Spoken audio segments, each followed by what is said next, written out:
Introdução à Psicopatologia. Aula 5.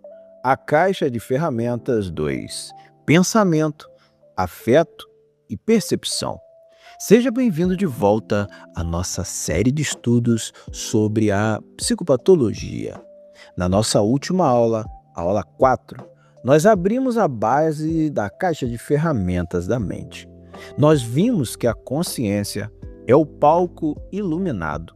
A atenção é a lanterna que foca as coisas e a orientação é o nosso GPS no tempo e no espaço. Quando tudo isso funciona bem, nós dizemos que a pessoa está lúcida e orientada. Mas eu te faço uma pergunta. E se o palco estiver perfeitamente iluminado, mas a peça que está sendo encenada ali for uma ilusão absoluta? E se a sua mente, esse órgão brilhante e complexo que evolui para decodificar a realidade, começasse a fabricar realidades paralelas? Como você sabe que a cor vermelha que você vê é a mesma que eu vejo? Mais assustador ainda, o que acontece quando os seus 5 sentidos, os seus únicos contatos com o mundo exterior, mentem descaradamente para você? Eu sou Jefferson Green, estudante de psicologia, e esta é a aula 5 da nossa série de estudos Introdução à Psicopatologia. Nessa aula, vamos entrar no coração da semiologia psiquiátrica. Nós vamos deixar a superfície e mergulhar nas águas profundas do pensamento, da sensopercepção e do afeto. Nós vamos entender como nasce um delírio, como é ouvir uma voz que não existe e como é sentir que as cores do mundo desapareceram. Ajuste seus fones, porque essa aula é uma viagem para dentro. E aqui no canal Estudante de Psicologia, você sabe, nosso compromisso, nosso interesse é por buscar o conhecimento da ciência da psicologia em suas várias faces. Então vamos ao nosso estudo. As lentes embaçadas, a sensopercepção, ilusões versus alucinações. Nós experimentamos a vida através dos nossos sentidos: visão, audição, tato, paladar e olfato. A sensação é o estímulo físico, a luz batendo na sua retina, a onda sonora batendo no seu tímpano. A percepção é o que o seu cérebro faz com isso.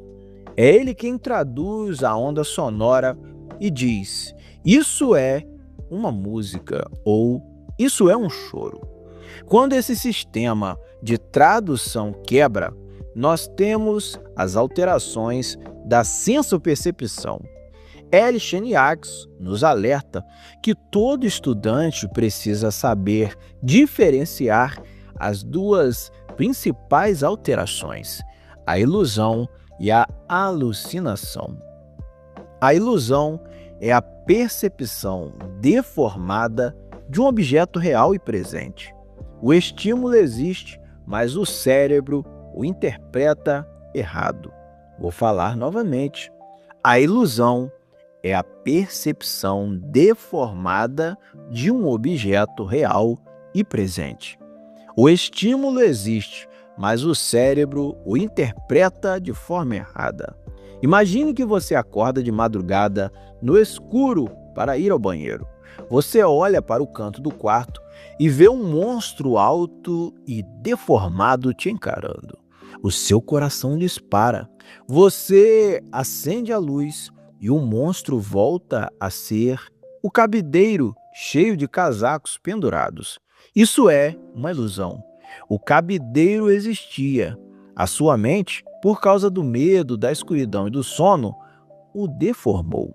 As ilusões são muito comuns em todos nós, principalmente quando estamos cansados, com medo ou desatentos.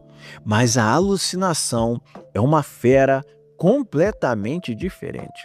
A alucinação é a percepção clara de um objeto sem a presença desse objeto. O cérebro produz a imagem ou o som do absoluto zero. Para a pessoa que alucina, a experiência é real. Ela tem volume, textura, localização no espaço. Imagine que você está em uma sala perfeitamente silenciosa e vazia. De repente, você escuta, tão claro quanto a minha voz agora, alguém sussurrando no seu ouvido esquerdo. Eles estão vindo te pegar. Você olha ao redor, não há ninguém. Não há rádio ligado, mas a voz continua. Você não vale nada. Na psiquiatria clínica, as alucinações auditivas são as mais comuns, especialmente na esquizofrenia. O paciente não imagina vozes. O córtex auditivo dele ativa da mesma forma que ativaria se alguém estivesse gritando na sala. Por isso, é tão cruel dizer para alguém em surto: "Isso é coisa da sua cabeça". A resposta clínica correta é: eu sei que essa voz parece absolutamente real para você e que isso é aterrorizante, mas eu não estou ouvindo.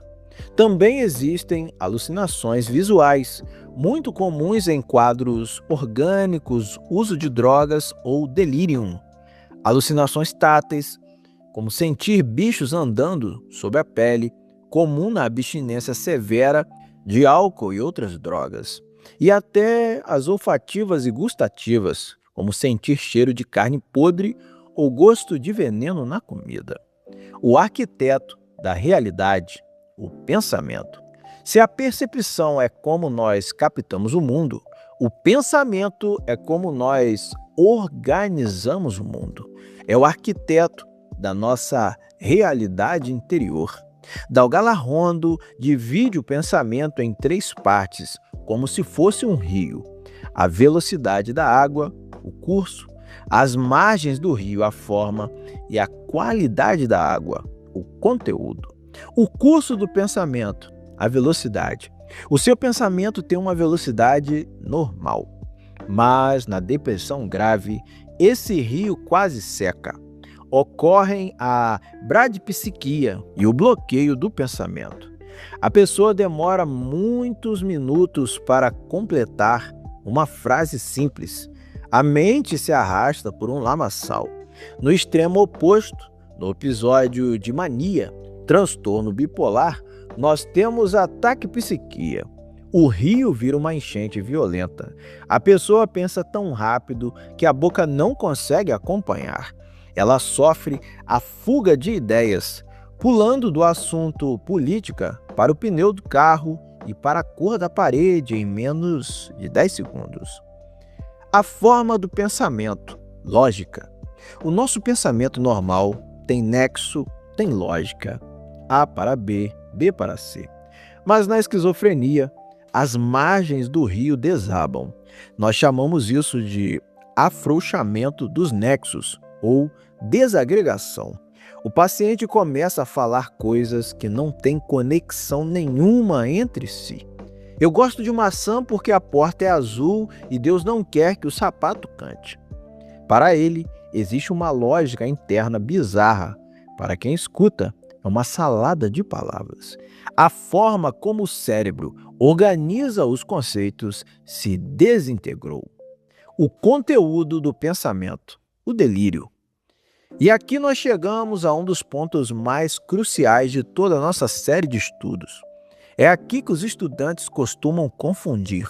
Lembra do delirium com M no final da nossa aula 4, que era aquele rebaixamento da consciência, da confusão mental por febre ou infecção? Esqueça o delirium orgânico agora. Nós vamos falar do delírio com O no final. O delírio é uma alteração gravíssima no conteúdo do pensamento. Mas o que é o delírio? É uma crença falsa, absolutamente inabalável, que não é compartilhada pela cultura da pessoa. Não importa se você trouxer fotos, laudos da polícia, testemunhas, vídeos ou provas matemáticas, o delírio não cede à razão. A mente do paciente trancou a porta por dentro e jogou a chave fora. Existem vários temas clássicos de delírios que estudamos. Delírio persecutório, o mais famoso. Como no exemplo, o paciente tem certeza absoluta de que a CIA implantou um chip no dente dele ou que os vizinhos estão envenenando a água da caixa d'água. Ele vive num estado de terror constante. Delírio de grandeza, comum na mania.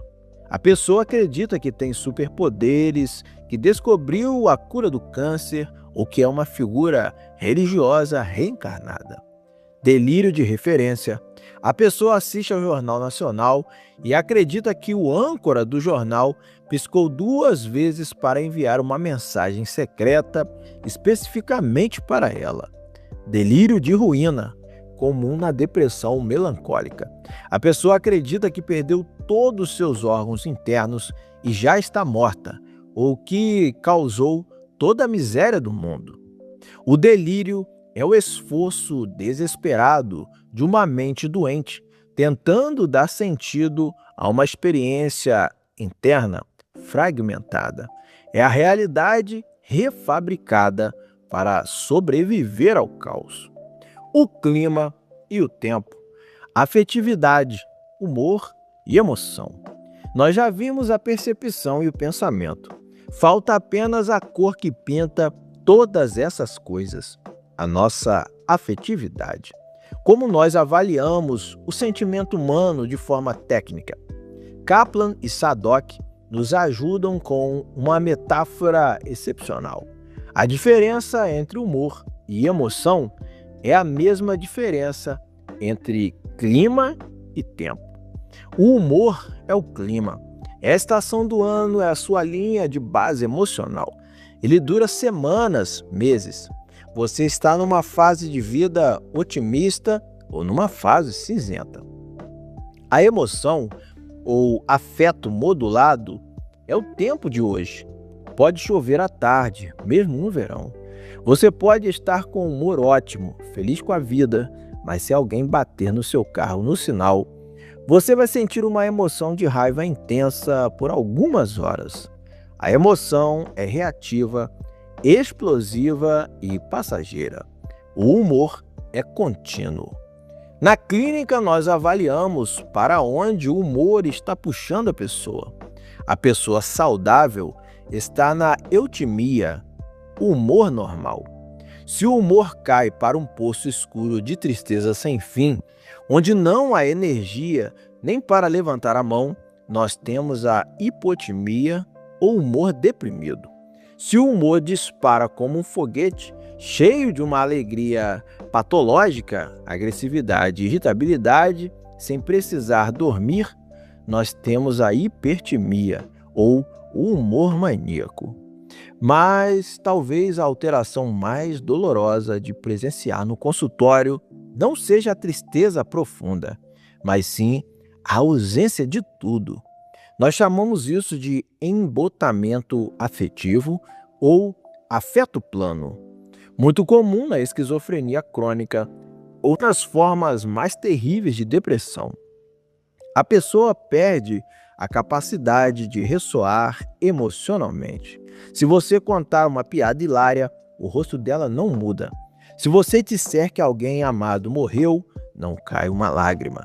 Os olhos estão vazios. A pessoa relata que se sente oca por dentro, como se uma anestesia geral tivesse sido aplicada na alma dela. E essa anestesia emocional muitas vezes dói mais do que a própria tristeza, porque ela desconecta o ser humano do resto da humanidade. O labirinto tridimensional. Vamos a esse estudo de caso. Vamos juntar todas essas ferramentas, vamos trazer tudo para dentro do consultório. Pense em um paciente chamado Roberto, de 22 anos. A família o trouxe ao hospital porque ele parou de ir à faculdade, trancou-se no quarto e tapou todas as janelas com papel alumínio. Durante a sua entrevista com Roberto, você percebe os 3 sistemas afetados. Primeiro, a sensopercepção quebrou. Roberto relata que toda noite houve uma voz masculina e grave vinda do ralo do banheiro, chamando ele de traidor. Ele jura que a voz está lá, não é imaginação, ou seja, alucinação auditiva. Segundo o pensamento de Roberto, se alterou para justificar a alucinação. A mente dele precisou criar uma explicação para aquela voz. Então ele concluiu, com certeza absoluta, que o seu professor de história contratou investigadores para colocar escutas na casa dele e que a polícia está prestes a invadir. Não adianta a mãe jurar que isso não é verdade. Então, isso é característico do delírio persecutório. Terceiro, e como consequência óbvia, o seu afeto e o seu humor acompanham o delírio. Ele está aterrorizado, o afeto é de pânico constante, os olhos estão arregalados, o corpo está tenso e o humor oscila entre o medo agudo e a agressividade defensiva. Quando entendemos que a máquina perceptiva, o pensamento lógico e a modulação afetiva podem entrar em curto-circuito ao mesmo tempo, nós deixamos de julgar o Roberto como louco e passamos a enxergar um ser humano lutando pela sobrevivência dentro de uma realidade paralela, absolutamente aterrorizante e real para ele. Tratar o Roberto exigirá tempo, intervenção psiquiátrica para diminuir a hiperatividade dopaminérgica que está causando a alucinação e uma psicoterapia paciente, construindo a ponte de volta para a realidade compartilhada. Sei que esse estudo foi profundo e denso. Falar de psicose, de alucinações e de delírios é entrar em áreas da experiência humana que a maioria de nós, felizmente, nunca vai experimentar. E é por isso que precisamos estudá-las com tanta seriedade. O delírio não é falta de inteligência, é a fratura estrutural do edifício psíquico. E o nosso trabalho é oferecer andaimes para que a mente consiga se reconstruir. Com essa aula, fechamos a nossa caixa de ferramentas. Nós conhecemos as engrenagens, a aparência, a consciência, a atenção, a orientação, a percepção, o pensamento e o afeto. Agora, quando você ouvir a história de um paciente, você não vai ouvir apenas uma narrativa de dor.